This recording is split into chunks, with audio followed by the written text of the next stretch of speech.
اس علاقے کی جانی پہچانی شخصیت، ہر دل عزیز، لوگوں کے دلوں میں گھر کر جانے والے، ہر انسان کے ساتھ محبت اور الفت کرنے والے مفسر قرآن، ہم اپنے رب سے بھی راضی ہیں، اس لیے اور شکریہ ادا بھی کرتے ہیں کہ اللہ تعالیٰ نے ہمارے ہی اس علاقے کے اندر قرآن پاک کی تفسیر کرنے والا ایک ایسا عظیم انسان اللہ نے پیدا فرمایا ہے۔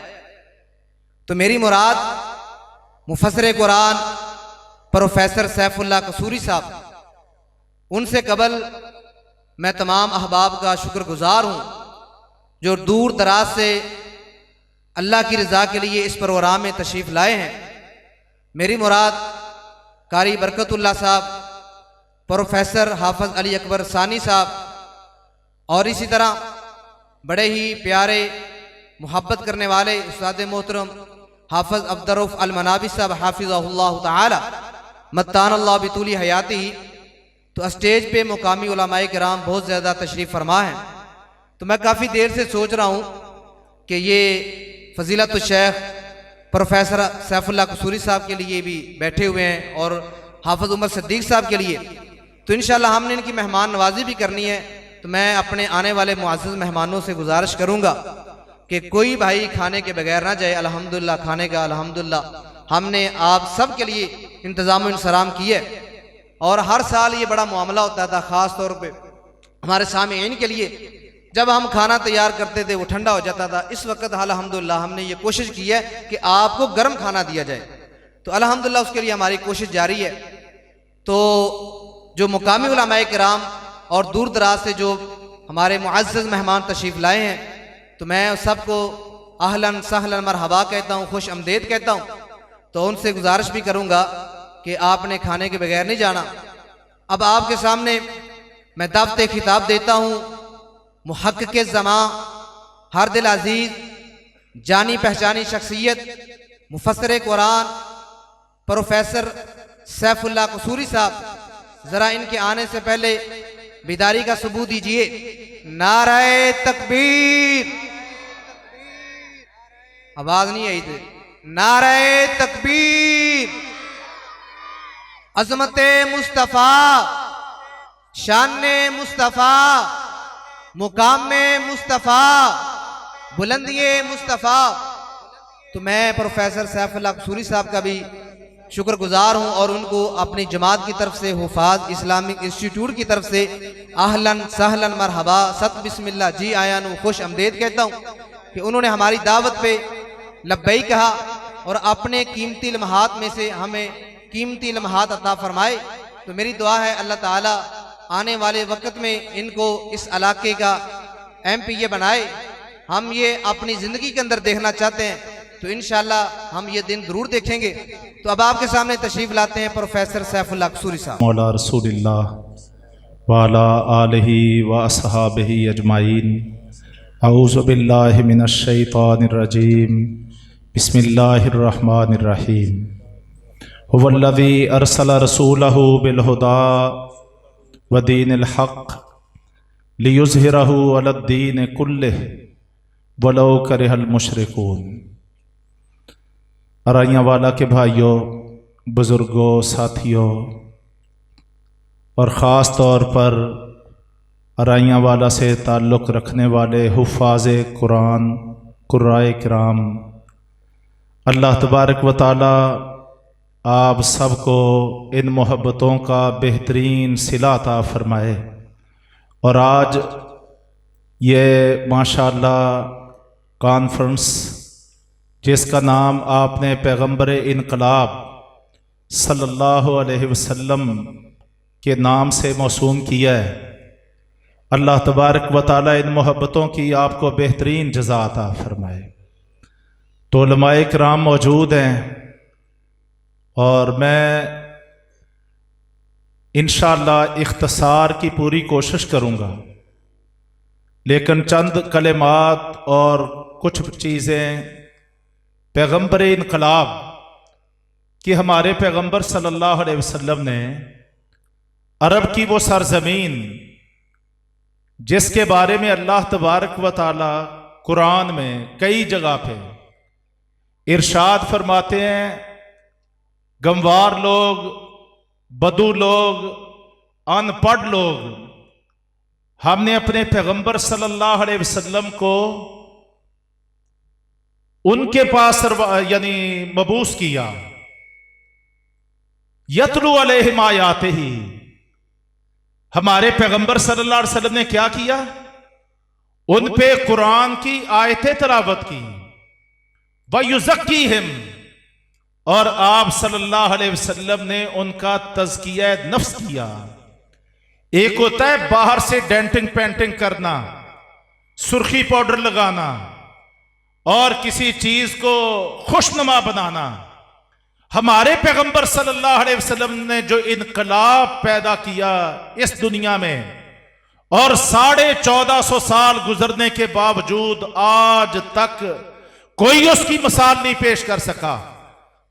ہمارے بدترین دشمنوں نے بھی اس بات کو قبول کیا، اس کا اقرار کیا کہ آپ جیسا نہ پیدا ہوا ہے نہ قیامت تک پیدا ہوگا۔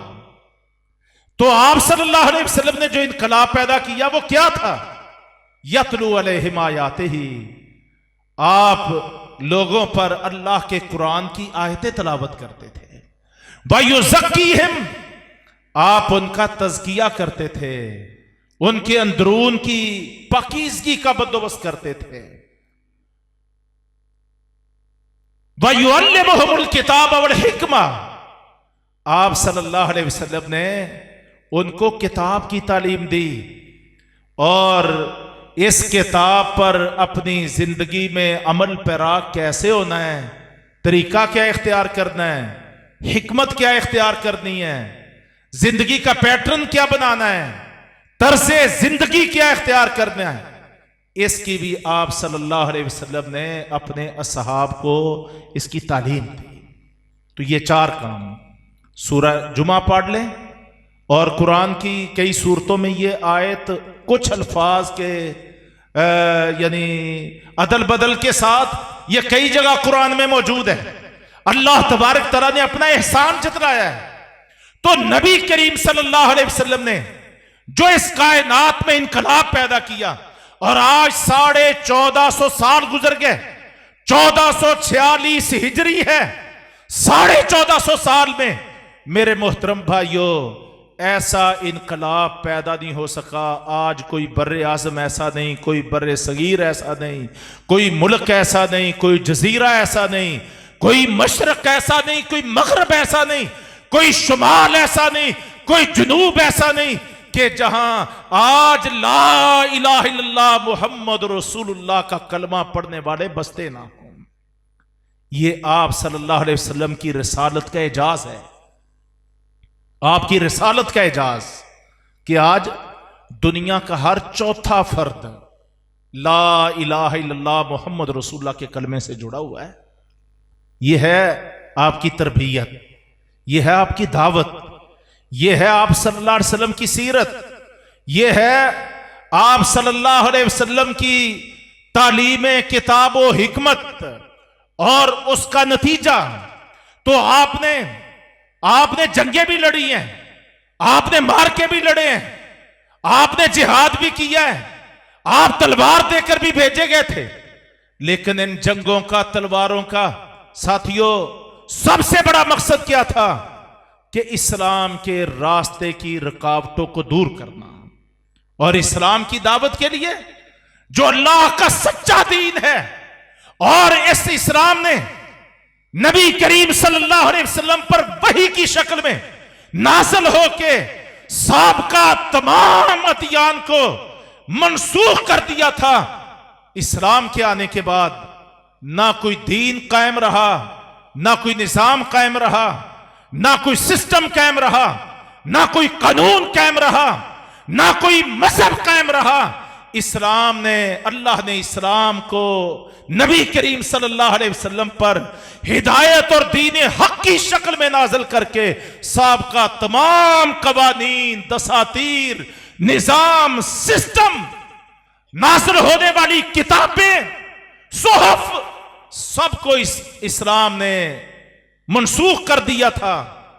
ان کو ان کی جو قانونی پاور ہے، ان کی جو آئینی طاقت ہے، ان کی جو اٹارنی پاور ہے، اس سب کو کالعدم قرار دے دیا. تو یہ دین ہے. آج 1450 سال گزر گئے. الحمدللہ دنیا کے مشرق و مغرب میں مسلمانوں کی حالت نہ گفتہ بے ہے.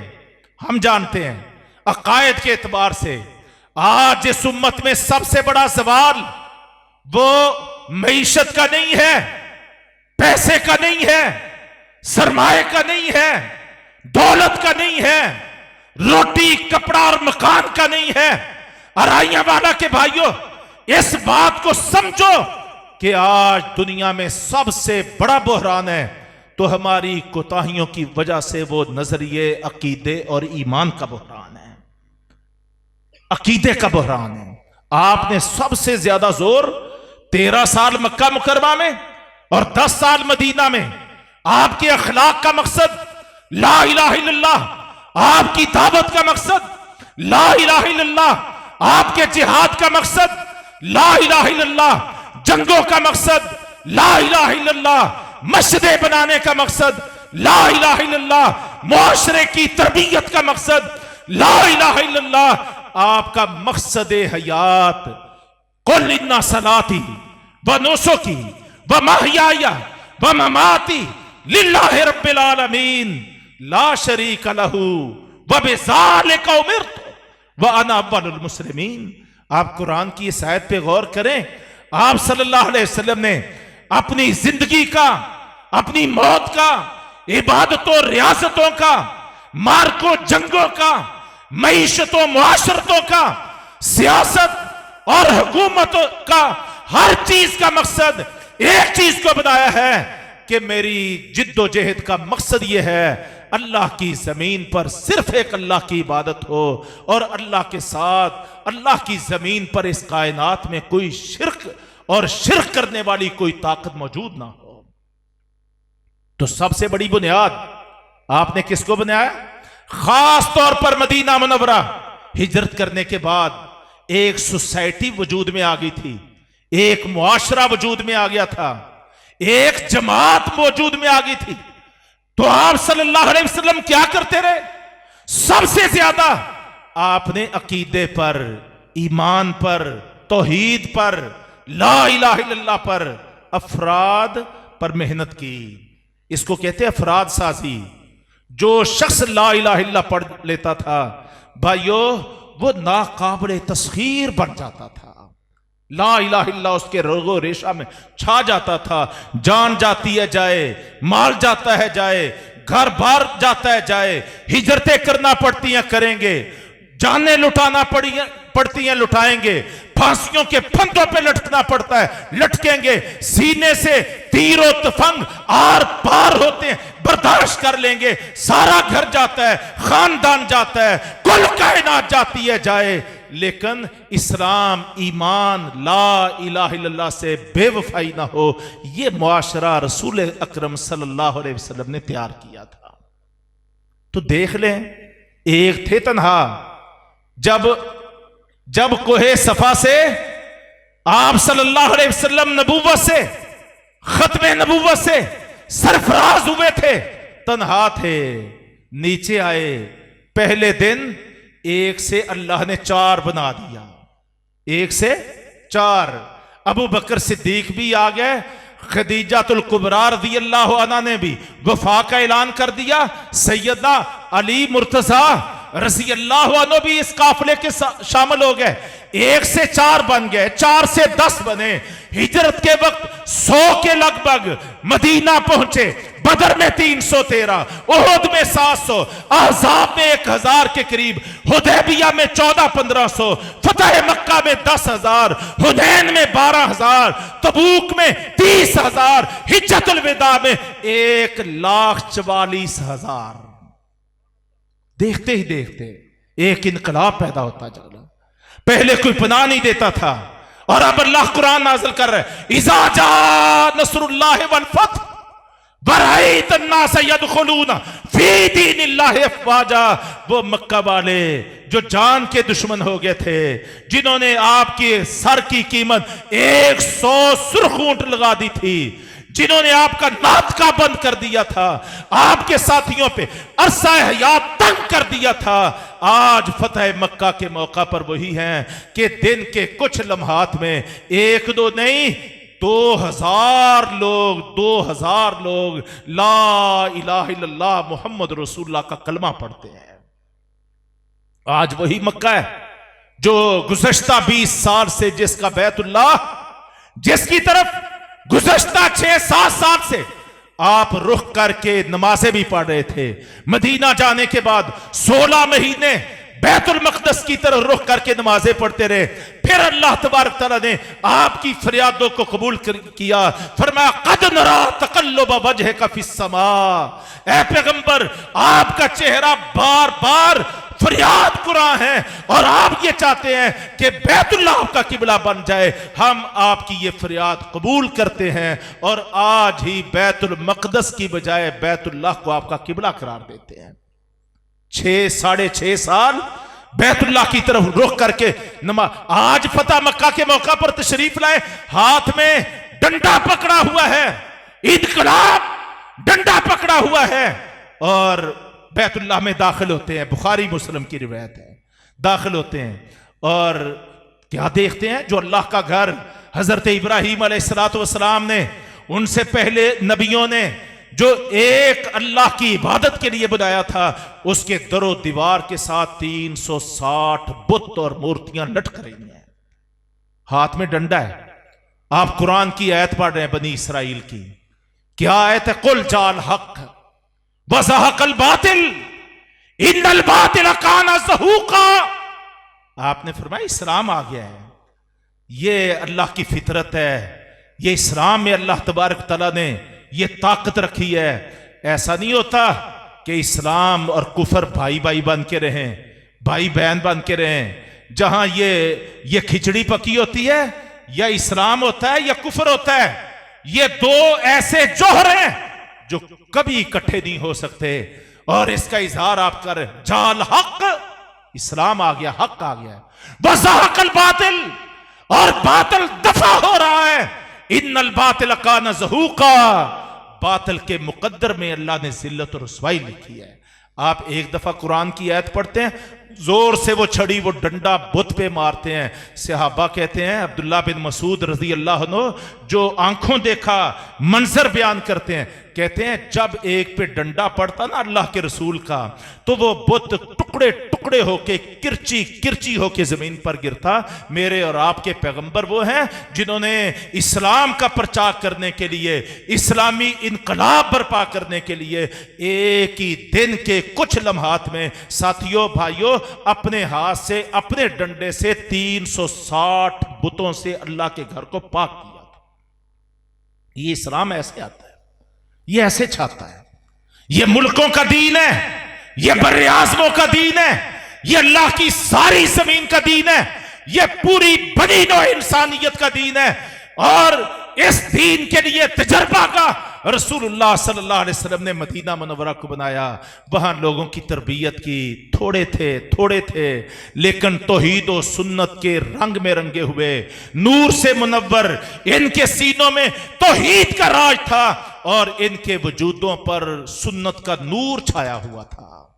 اس چیز نے ایک نئی سوسائٹی کھڑی کی تھی، ایک نیا معاشرہ کھڑا کیا تھا۔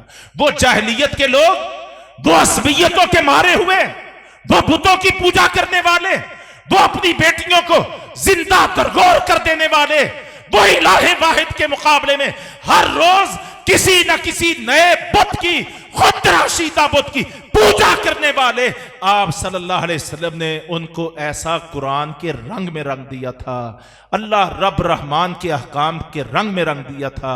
قرآن کہتا ہے صبغۃ اللہ، اللہ کا رنگ،